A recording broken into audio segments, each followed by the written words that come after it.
Welcome back once again. And in case you are just bumping on my video for the first time, this is Wiola Creations YouTube channel, and my name is Sukoya Fatoki. So in this video, I'll be explaining to you how to perfect your crochet project, and make sure you subscribe my YouTube channel because I am going to be giving you valuable content, especially how to make earrings and how to make crochet bag in different size, and let me say sorry crochet bag in different sizes, and then with the use of twine thread. In case you don't know twine thread, this is an example of a twine thread. Nigeria, we call it malam wool.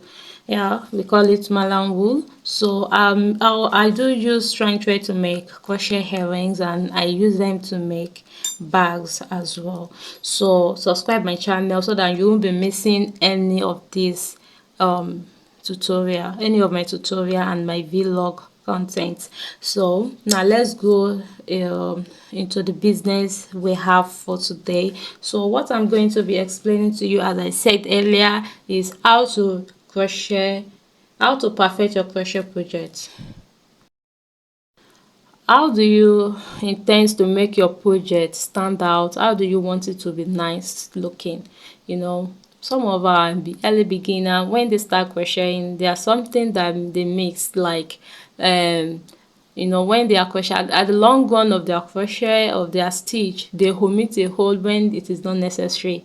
In fact, it will make your project look rough if you keep doing that. And what do you omit again? What like one of my apprentices, she was crocheting some particular pattern, and at the end of the day it comes out rough because she has already omitted some things, and it doesn't even put any of attention into consideration. So what she was trying to create wasn't what she was able to get, because she didn't put attention into consideration. So how are you going to go about that? Is by trying to make your stitch in uniform. You understand? Not that one will be tight and at the end is going to be loose. Not that you are crocheting and the side of it should be straight. Your intention is that you want to make the side of your project, the side, you understand, to be straight. Let me give you an example. Look at this now. You can never compare this with a beginner that just started. You understand? You can see that my project is straight, and me looking at it as I was crocheting it, I realized that the number of stitch I begin with is what I still want to continue with. I'm not reducing the number of the stitch. I want a double crochet of 48, and I was able to derive at 48. I was able to derive at it. I was able to derive at double crochet of 48, and I'm still continue doing that until I reach my satisfaction, and that is how it's supposed to be. And if you are talking about slanting your crochet, if you're talking about slanting your project, maybe you want a slant shape, you have to put it into consideration as well. The number of stitch, or let me say double crochet stitch, that you still want to continue with, or number of double crochet stitch that you don't want to continue with, has to be in your mind. You have to prepare yourself in them all. That is number one. Number two is using the right hook size. The right hook size is very, very important. You understand? Look at this. If I want to create beautiful earrings, like this type of earring, I can use this kind of needle to make this type of earring. You understand? And another one is something like this. So I'm about to complete this as earring. You understand? It's just for me to put head top, earring top or bead top on it, so to make it looks like a complete earring. So look at this now. The kind of needle I am going to use is very different from this. Look at this. This is I make use of 2 twine thread. like 2 strands of twine thread to crochet this earring, and I make sure that my needle is lesser than 1.9 cm. You understand? I make sure my needle is lesser than this, so I make use of 0.75 mm to crochet it, so that it's going to come out firm like this. You might look at, if you can see this project, you will find out it is not, it is not like too soft. It's not soft. Let me say it's not, so it's hard.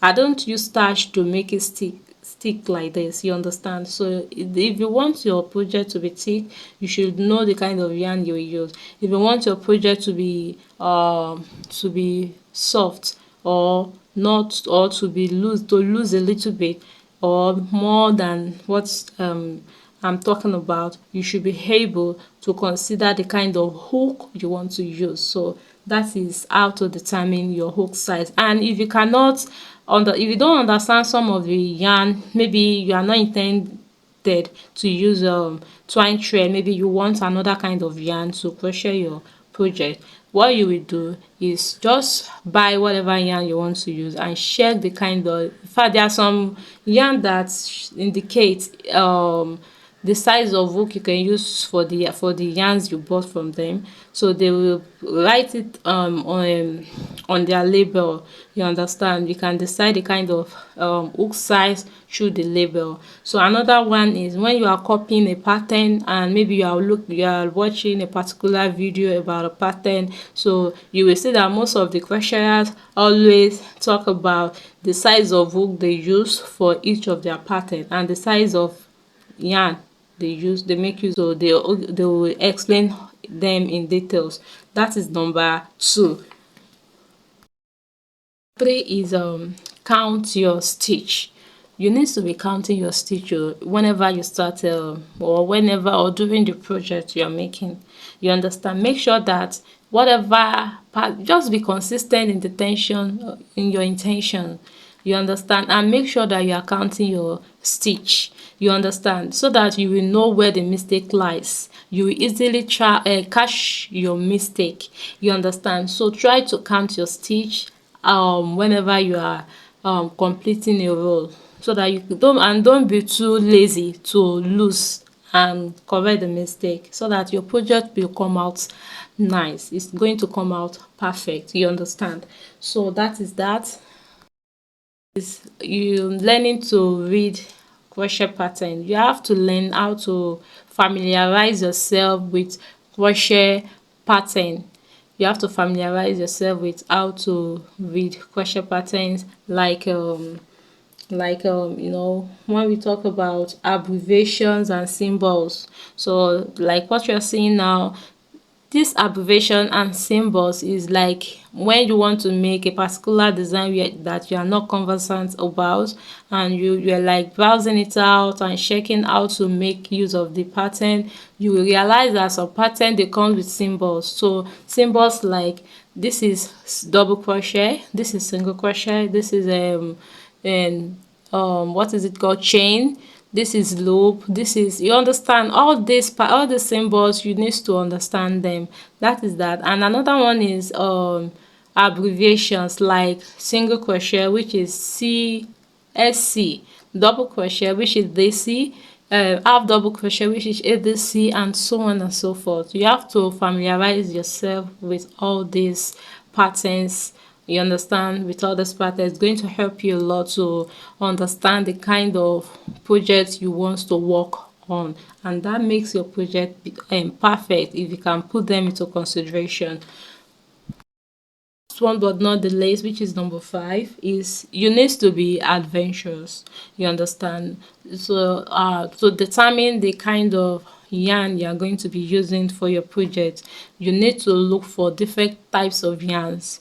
Even if you have to specialize on one particular yarn, at least you have to consider other yarns too before you can say this yarn is what I want to be working on, just like myself teaching you how to make use of twine thread. So what am I talking about is that we are looking at it, you will see that I believe that you have you have been seeing many successful crocheters that have been making bags, making wears, you realize that they don't stop, they don't know they don't use different kinds of yarn anyhow. You understand? Like, let's say like paracord yarn. You understand? Some people barely use another type of yarn. You understand? And they love to make use of paracord yarn. So if you are like, what kind of yarn are you going to be using for your project? You have to be adventurous before they can decide to be using paracord yarn. They have been into more, they have used so many yarns earlier before you know them. You understand? And like myself, I've been making use of twine thread. You understand? So I have also been using other yarns, but I'm not conversant with them, and I don't like using some of them. So I decided to, base my project on swine thread, and it always comes out beautiful. I decide the size of my thread, and I decide the size of my hook all by myself. You understand? So you have to, be adventurous, search for yarns, look for the kind of yarns you want to be using for your project. So by searching for different types of yarns to use for your project, it will make you realize the one that you can be using, that will not stress you, that even if it has to stress you, the outcome will come out great. So if that you want, then you are free to go. So you're welcome once again to my vlog YouTube video, and don't forget to subscribe my channel, because I hope this gives you a lot of values. Even if it is not 100% valuable, at least I've been able to help you to perfect your project with this talk. So endeavor to subscribe my channel, because I am going to be releasing how I made this earring. So that is why I bring it up on screen. So I'm going to be teaching you how I made this. So I'm going to be using this type of yarn to make it. So I'll be making use of this type of earring top, or let me call it bead top, whatever, to make this type of earring, and I'm going to make sure it come out nice. So are you going to make yours like this? And if you're in Nigeria, I'm telling you this for free, that you can find twine thread anywhere, any place you stay in. You understand? And I'm sure that you can get, and the reason why I'm even showing you this type of needle, this needle you can easily find it around, no matter the one. I believe this needle is very common around you, so you can easily get it. You don't need to bother about the size. Just make sure that it is crochet hook. I'm sorry to mention needle, crochet hook rather. So subscribe my channel right now before you leave this section. So see you in another video. Thank you for watching.